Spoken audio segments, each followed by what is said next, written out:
रजीम बिस्मिल्लाहिर्रहमानिर्रहीम। सबसे पहले तो आप तमाम दोस्तों को, साफ़ी बरादरी को बड़ी मुबारक हो। गो कि ये काबिल मुबारक नहीं, काबिल अफसोस बात है, इमरान रियाज साहब आज रिहा हो गए हैं। अफसोस की बात यह है कि जब वो अंडर कस्टडी था, अंडर कस्टडी जिसने उठाया और जिस तरह उनको पाबंद सलासल रखा गैर कानूनी और गैर आइनी तौर पर, आखिर वो कौन लोग हैं? जब तक उन लोगों तक, उन हाथों तक नहीं पहुंचा जाएगा, ना तो सहाफ़ी बरादरी महफूज है, ना कोई सिटीज़न ऑफ पाकिस्तान महफूज है, और ना ही हम ये कह सकते हैं कि हमारे मुल्क में रूल ऑफ लॉ है या आइन और क़ानून की बालादस्ती है। इसलिए कि अगर किसी शख्स ने जुर्म किया है तो उस मुजरिम तक अगर हम पहुँचेंगे नहीं तो हम कैसे तसव्वुर कर लें कि जनाब हम खुशी का दिन है कि इमरान रियाज आ गया है। आज अगर इमरान रियाज आ गया है तो कल किसी और की बारी आएगी, और परसों समी इब्राहिम था, उससे पहले जमील फ़ारूकी था, उससे पहले कोई और था, और कई दोस्त हमारे आपके सामने। तो इसलिए मैं समझता हूँ कि ये अफसोस की बात, इसमें खुशी की बात यह है कि वो आ गए हैं, लेकिन साथ अफसोस का पहलू ये है कि कौन वो लोग थे और कौन वो हाथ हैं कि जिनको अभी तक ना अदालत ने आइडेंटिफाई किया, ना लॉ इन्फोर्समेंट एजेंसीज़ ने आइडेंटिफाई किया, ना हमारी उन फोर्सेस ने आइडेंटिफाई किया कि जिनकी ये ज़िम्मेदारी है कि वो चेक करें और पता करें। लिहाजा एक तो ये इस हवाले से आपसे बात करनी थी। दूसरी सबसे अहम, इस दौरान जो तब्दीली हमारे चीफ़ जस्टिस ऑफ पाकिस्तान नए आए हैं, बहुत खुश आइंद बात है कि नए चीफ़ जस्टिस ऑफ पाकिस्तान ने आते साथ ही फुल कोर्ट तश्कील दिया, जिससे एक मखसूस तबका सुप्रीम कोर्ट में एक तकसीम का तासुर क्रिएट करके सुप्रीम कोर्ट के फ़ैसलों को, अमल दरामद को डिले करना चाहता था या डिले किया है माजी करीब में। तो मैं समझता हूँ कि वो एक बड़ा पॉजिटिव स्टेप था चीफ़ जस्टिस काजी फ़ाइज़ा साहब का, और इस पर कोई शक नहीं कि वो आइन और क़ानून की बालादस्ती के लिए माजी में भी काम किया है। खा वो फैज़ाबाद धरना केस हो, खा वो कोयटा कमीशन केस हो, खा वो मेमो गेट कमीशन हो, उस पर उन्होंने बड़े अच्छे उन्होंने ऑब्जर्वेशंस भी दी हैं और फाइंडिंग्स भी दी हैं। हम बजा तौर पर समझते हैं कि सुप्रीम कोर्ट एक राइट डायरेक्शन में लोगों के बुनियादी हुकूक के तहफ़्फ़ुज़ के लिए काम करेगी, और उसके साथ साथ जो बुनियादी हमारा मुतालबा है वो ये है कि देखें, प्रायोरिटाइज़ करना होता है किसी भी केस को। आज जो सबसे बड़ा मसला है वो है सियासी अदम इस्तेहकाम। आज किसी को नहीं पता कि हमारा इलेक्शंस कब होगा। 9 महीने से ज़ायद होने वाले हैं आपके केपी और पंजाब में, अभी तक 3 महीने के बाद वो गैर आइनी हुकूमतें काम कर रही हैं। सब कुछ वो कर रहे हैं सिवाय इलेक्शंस के। और इसी तरह जो मौजूदा आई है केयर टेकर सेटअप, जो कि पीडीएम की एक फाशिस्ट जमात और मुस्लिम लीग नून की एक एक्सटेंशन है, कि जिसने राजा रियाज जो कि लोटे बने थे सिर्फ इस कंसिडरेशन पे कि जनाब उनको पीएमएलएन की टिकट मिलेगी, अब वो पीएमएलएन को प्यारे भी हो गए हैं, उसकी और शहबाज शरीफ की एक आशीर्वाद से ये जो केयर टेकर सेटअप आया, और उसने वो जो स्टेटमेंट दी है, मैं उसकी शदीद मज़म्मत करता हूँ और पीटीआई उसकी शदीद मज़म्मत करती है। आप कैसे प्री डिटर्मिन कर लिया आपने, और आप ये कहते हो कि जनाब जो कि वाहिद सबसे बड़ी पॉलिटिकल पार्टी पीटीआई और उसके सरबराह चेयरमैन पीटीआई, जो कि वाहिद फेडरेशन की अलामत हैं, जो इस वक्त चारों सूबों में सबसे ज़्यादा पॉपुलैरिटी है उनकी, और दोनों हमारे जीबी जो कि सेंसिटिव एरियाज़ हैं और कश्मीर, उनमें सबसे ज़्यादा मेजॉरिटी उनकी है, उनके लीडर को आप कहते हैं वो जेल में रहेंगे। आप अपना प्री डिटर्मिन्ड माइंड और थॉट और सोच दे रहे हैं कि अगर वो जेल में रहेंगे तो भी इलेक्शन बड़ी फ्री एंड फेयर होगा। भाई आज आपकी हुकूमत है, आप हमें बताएं किधर है सदाकत अब्बासी, किधर है उस्मान डार, किधर है वो मशवानी, किधर है शेख रशीद? इन लोगों को कौन उठा के ले गया और क्यों उठाया? तो क्या एक ही पॉलिटिकल पार्टी के बंदों को आप उठाएंगे और इस जबर खौफ की फ़िज़ा में आप कहेंगे कि इलेक्शन फ्री एंड फेयर हो रहे हैं और इमरान खान को हम जेल में रखेंगे? बात यह है कि आपका ये काम नहीं है।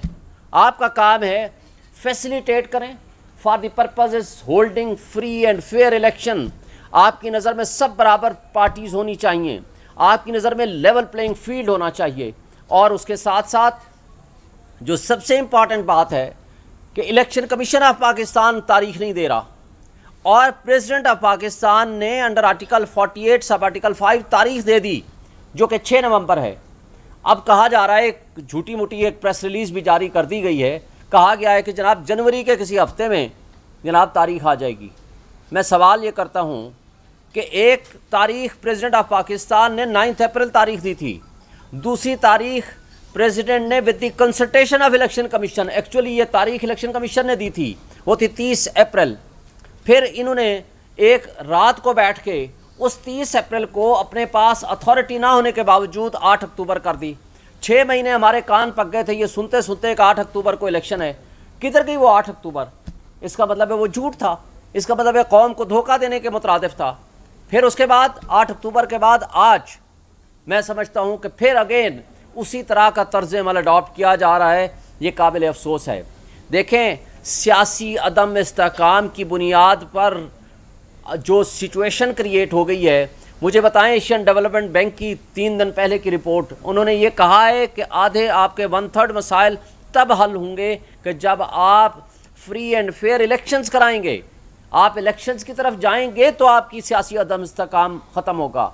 जब सियासी अदम इस्तेहकाम ख़त्म होता है, एक स्ट्रॉन्ग डेमोक्रेटिक गवर्नमेंट ही इस मुल्क के मसाइल को हल कर सकती है। ये केयर टेकर्स का काम नहीं है, ये आर्जी तौर पर इस मुल्क को चलाने के काबिल अब मुल्क का कोई फ़ायदा नहीं होगा। उससे हमारी नेशनल सिक्योरिटी भी एट स्टेक है और इसलिए हम मुतालबा करते हैं चीफ जस्टिस ऑफ पाकिस्तान से कि वो प्रायोरिटाइज़ करें, क्योंकि आगे कॉन्स्टिट्यूशनल क्राइसिस आने वाला है। इस आइनी बहरान में जब आपका हमारा केस ही फ़र्ज़ करो, जो कि सुप्रीम कोर्ट बार एसोसिएशन का भी केस है और पीटीआई का भी केस है कि 90 डेज़ में इलेक्शन होने चाहिए, और वो जो सीसीआई के कंपोजिशन है वो अनकॉन्स्टिट्यूशनल एंड इलीगल है, क्योंकि उसके अंदर 2 वज़राए आला गैर आइनी बैठे हुए थे। चूँकि आइन की रूह ये है कि जो इलेक्टेड रिप्रेजेंटेटिव्स हैं उन्होंने ही पॉलिसी डिसीजंस देने हैं, और पॉलिसी डिसीजंस कोई ऐसा अनइलेक्टेड रिप्रेजेंटेटिव नहीं दे सकता, ना फैसला कर सकता है। तो लिहाजा सीसीआई के जो वो फैसले हैं वो इलीगल अनकॉन्स्टिट्यूशनल हैं। तो जब वो फैसला ही अनकॉन्स्टिट्यूशनल है, उसकी बुनियाद पर डिलिमिटेशन और उसमें वक्त ज़ाय करना सिवाय वक्त ज़ाय करने के और कोई ऐसी उसका फ़ायदा नहीं है। और आर्टिकल 224 बड़ा क्लियर है, वाज़े है, और वो अनक्वालिफाइड एंड अनकंडीशनली पाबंद करता है कि 90 डेज़ में इलेक्शन होने चाहिए, क्योंकि यही हमारे मुल्क को मसाइल से निकाल सकती हैं, और उसके लिए ये ज़रूरी है फ्री एंड फेयर इलेक्शंस हों। आज पीटीआई के लोगों को या तो उठाया जा रहा है या आगे धमकियां हैं, किसी के बच्चे को, किसी के बेटी को, किसी ना किसी हवाले से धमकियां हैं कि आप पीटीआई छोड़ दें, और ये तर्ज अमल किसी सूरत मुल्क के लिए फ़ायदामंद नहीं है। और हम ये मुतालबा करते हैं चीफ जस्टिस ऑफ पाकिस्तान से भी, आप इसके ऊपर जो आज बुनियादी इंसानी हुकूक मुअत्तल हैं, इस पे आप सुओ मोटो नोटिस लें। आज लोगों को उनके घरों में उनकी चादर चारदीवारी की पामाली हो रही है, लोगों को उनके बच्चों के सामने जो कि तजलील की जा रही है, ये बड़ी ज़्यादती है, ये बड़ी नाइंसाफ़ी है। किसी एक इंसान के साथ भी की जाने वाली ज़्यादती वो पूरे मैं समझूंगा कि हमारे मुआशरे की एक अक्कासी करती है। उससे जो मायूसी, अफरा तफरी और इंतशार फैलता है, ये मुल्क के लिए किसी सूरत बेहतर नहीं है। और फिर एक और बात जो कि बहुत अहम है, वो ये है कि हमें बदकिस्मती से इस्लामाबाद हाई कोर्ट से बहुत ही मायूसी है। हर वो फ़ैसला जो कि एक टेंटेटिव इन नेचर होता है, अब हाई कोर्ट में ज़मानत का केस है साइफ़र में, पहले ये फ़ैसला होगा कि क्या ये इन कैमरा प्रोसीडिंग्स होनी चाहिए या ओपन ट्रायल होना चाहिए। ये फ़ैसला ट्रायल की स्टेज पे बाद में हो सकता है। सबसे पहले फ़ैसला ये होना चाहिए कि आप ज़मानत मिलनी है या नहीं मिलनी, बेलेबल एक ऑफेंस है। और अफसोस की बात है कि एक शख्स जिसने एब्सोल्युटली नॉट कहा, मुल्क की सलामती और ख़ुद मुख्तारी का दिफा किया, उसको आपने मुल्ज़िम बना के जेल में डाल दिया। और वो भी उस वक्त जिस वक्त आपको याद होगा कि एक मुतासिब जज हुमायूं दिलावर ने जब फैसला किया, उस वक्त कोर्ट ने ख़ुद ये ऑब्ज़र्व किया कि ये इलीगल फ़ैसला है, ये सस्टेनेबल नहीं है। लेकिन 25 दिन लगे उस आर्डर को सस्पेंड करने में, और इस दौरान एक झूठी साइफ़र की FIR काट दी गई। और जिस दिन किसी को नहीं पता। जिस दिन हमारी ज़मानत हुई उसी दिन शाम को दोपहर को पता चला कि जनाब अनडेटेड जज साहब से बग़ैर दस्तखत किए एक रूपकार जारी कर दी गई है कि जनाब इसको तस्वुर किया जाए कि ये हमारे साथ जुडिशल लॉकअप में हैं, और जुडिशल लॉकअप हो या फिज़िकल लॉकअप का फ़ैसला करना हो उसके लिए ये ज़रूरी होता है कि मुल्ज़िम का वहाँ मौजूद होना और उसके वकील का मौजूद होना। और इसमें भी कोई शक नहीं कि ना वो इमरान खान को बुलाया गया, तलब किया गया, प्रोड्यूस किया गया, ना हमें पता था। तो लिहाजा एक नए किस्म की FIR में अंदर डाल के तो वो लिहाजा उसको डिलेइंग टैक्टिक्स इस्तेमाल कर रहे हैं, प्रोसिक्यूशन डिलेइंग टैक्टिक्स इस्तेमाल कर रही है, लॉ इन्फोर्समेंट एजेंसीज़ कर रही हैं। लेकिन उसमें अफसोस की बात यह है कि अदलिया को ये चीज़ों से बालातर होना चाहिए, उनको कंप्रोमाइज़ नहीं होना चाहिए। और जस्टिस आमिर फ़ारूक साहब के पास जो हमारा केस जाता है, खा वो टेरियान केस है, खा वो साइफ़र वाला केस है, खा वो अडयाला जेल मुंतकली वाला केस है, खा वो पहले वाला केस तोशाखाना वाले केसेस हैं, उन्होंने हर केस को इतना डिले किया और हर केस में उन्होंने एक ऐसा तासुर कायम किया। इसके बावजूद हमने बारहा उनको रिक्वेस्ट की कि आप अब हमारे केसेस किसी भी और जज को भेज दें, लेकिन ना तो किसी और जज को भेजा, ना ट्रांसफ़र एप्लीकेशन को डिसाइड किया, और ना ही उन्होंने उनके ऊपर कानून और के मुताबिक वक्त पे फ़ैसले दिए। अब रिज़र्व करके कई दिन या कई हफ्ते उसको पेंडिंग रखना ये इंसाफ के तकाज़ों के बरअक्स है। और हमें अफसोस से कहना पड़ता है कि ये तर्ज़ अमल अदालतों के ऊपर एक जो उम्मीद की एक आस और उम्मीद की निगाह से देखते हैं, लोग अदलिया की तरफ देखते हैं। क्योंकि इस वक्त की जो सिचुएशन है, फ्रस्ट्रेशन है, इंतशार है, और जिस तरह की बदअमनी की सिचुएशन है, महंगाई की जो सिचुएशन है, लोगों को एक उम्मीद रखनी चाहिए। और हम बजा तौर पर सुप्रीम कोर्ट ऑफ पाकिस्तान के चीफ जस्टिस से एक उम्मीद रखते हैं कि वो लोगों की एक जो राइट्स हैं, जो ड्यू राइट्स हैं, उनको प्रोटेक्ट और डिफेंड किया जाएगा। क्योंकि बुनियादी इंसानी हुकूक आइन के अंदर दर्ज हैं हर इंसान के, और उनके तहफ़्फ़ुज़ की कसम उठाई है हमारे सुप्रीम कोर्ट ने और हाई कोर्ट के तमाम जजेस ने। Thank you. स्टेटस के हवाले से बता दीजिएगा, क्योंकि नईम साहब ने ट्वीट किया फिर डिलीट कर दिया कि उनको अटक जेल से अडयाला मुंतकिल कर दिया, तो अभी वो है कहाँ? अभी तक हमारी इन्फॉर्मेशन के मुताबिक वो अटक में ही हैं। हमारी जो इन्फॉर्मेशन है, हमारी इन्फॉर्मेशन मुकम्मल भी हो सकती है, इनकम्प्लीट भी हो सकती है। चूँकि हमें आपको पता है कि कितनी एक्सेस दी जाती है इन्फॉर्मेशन तक, वो जब तक हमें कंप्लीट इन्फॉर्मेशन ऑन रिकॉर्ड नहीं मिलेगी हम कोई हतमी तौर पर कुछ नहीं कह सकते। सर ज़रा बताइएगा कि एक तरफ तो खान साहब जिस तरह आपने कर दी खबर आ रही है कि उनको मुंतकिल किया जा रहा है, दूसरी जानब इमरान नियाज़ वो भी रिहा हो गए, तो क्या जो हवाओं का रुख है वो तब्दील हो रहा है? बेहतर आपके बिल्कुल मुज़ाकरात हुए। देखें, हवाओं का रुख तो तब तब्दील हो कि जब वाकई ट्रू सेंस में सब के लिए एटपार कर दें। एक भगोड़ा शख्स, एक कन्विक्टेड, यानी वो एब्सकॉन्डर भी है नवाज शरीफ और कन्विक्टेड भी है, वो पूरा मीडिया उसकी तकरीरें, तस्वीरें और ख़बरें चला रहा है। मुझे बताएं, इमरान खान अब अंडर ट्रायल प्रिजनर है, उसकी जजमेंट सस्पेंड हो गई है। मुझे बता दें, आज उसका नाम, उसकी तकरीर, उसकी तस्वीर आप नहीं चला सकते।